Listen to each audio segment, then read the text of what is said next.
Hey there guys, welcome back to the channel. It's Craig Patterson from Sports as always, and I know it's been a couple of days late. I haven't been home, I was with somewhere else watching the last Scotland game.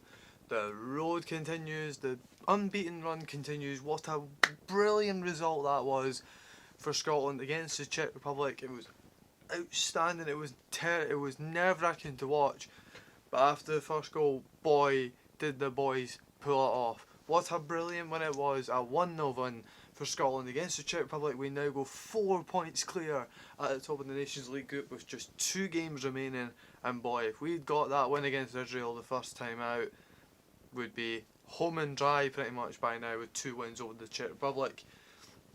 Nonetheless though, it's still an extremely brilliant win for Steve Clarke's boys and for all the Scotland team.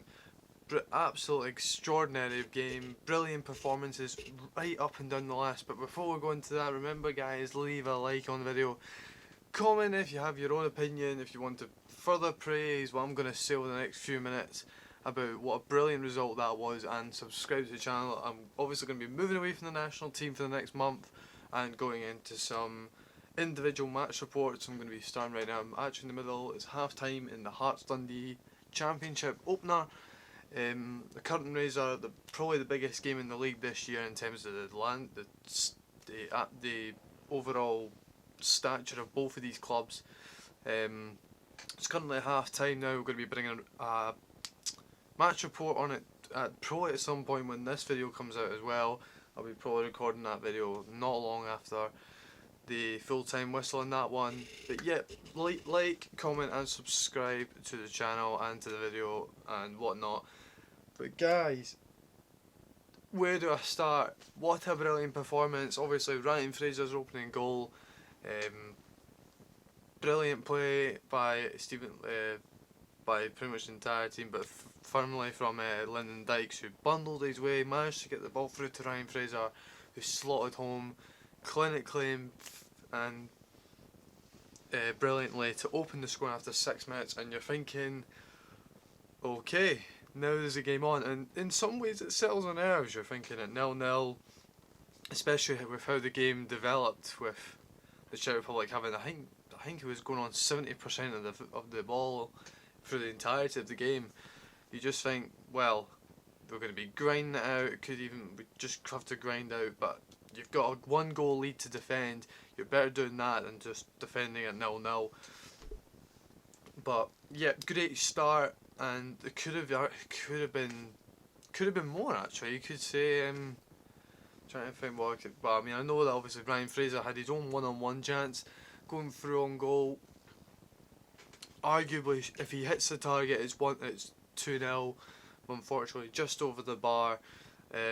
Mate Vidra, I think not long before that, or maybe even just after that, what a sitter he missed. He was arguably pretty poor that night. Had another chance or two which he missed. But yeah, just a brilliant defensive performance throughout. Obviously, like I say, we did ride our luck at times. The Mate Vidra miss being the first one. Couple of second half chances as well. I think there was a similar chance in the second half, I think from the corner. David Marshall gets nowhere near it, and it ends up falling to a boy in the edge of the 6-yard box. He pings it over the bar. I can't remember who it was, but that happened. Brilliant defending from John McGinn as the ball comes in from the opposite side this time from the far side. I think Král was brilliant that night.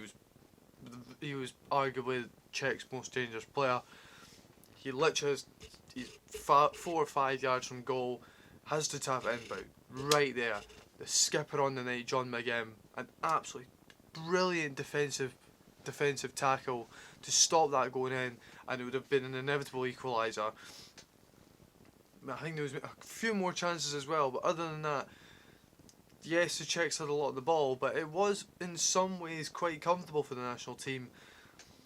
So I think, so there was a couple of changes on the night. Obviously, we saw Robertson suspended, Greg Taylor, the inevitable replacement for him, who I think was okay, did alright, did what he had to do certainly.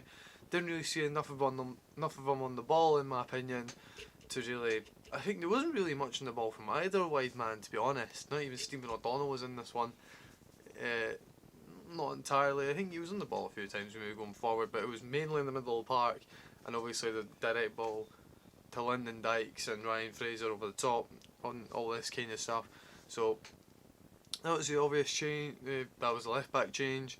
Midfield change, you saw Jack and McGregor come back in as McLean was dropped to the bench, along with, who was the other midfield player? John Fleck was obviously injured and has obviously got withdrawn from the squad. So that was the two that made way. Jack McGregor came back in. Ryan Jack, I thought, was absolutely superb, a brilliant performance. The big destroyer in midfield that we really needed in that game to break down some of the vital attacking movements. And from there you can then use McGregor's pace to get the ball forward to likes of McGinn, Dykes, Fraser making these runs, or Dykes being the hold up man in there. Yeah, I kind of really gone through everything, but it was a brilliant performance. I don't think there was really any one single bad performance on the night. Trying to think what else I've missed. It has been a couple of nights, so I mean, obviously right at the end it could have been 2-0 out of absolutely nothing. Ryan Fraser got forward, bundled over, but then out of nowhere McBurney shows up and indeed pings the ball top bins. So coming back to that one, yeah, Fraser drops the ball, pings it top, and then all of a sudden McBurney out of nowhere pings it top bins. It's a brilliant strike, but only the bar denied him. And what a brilliant way that would have been to see out the result and see out the win. But inevitably we didn't need the second goal. We held on for the 1-0 win, and it was a brilliant performance. Absolutely no doubt how great it was. Probably the best, without doubt the best performance from the Scottish side under Steve Clarke's leadership. And it's a brilliant result going forward, especially with the Serbia playoff in a month's time. The one-off game that will decide it, and yeah, I think it almost eradicates all negativity surrounding the national team, and it's a huge win. There's absolutely no doubt about that. Guys, there's not really a huge amount I can say at the moment. There's not a huge amount else I can say on the matter.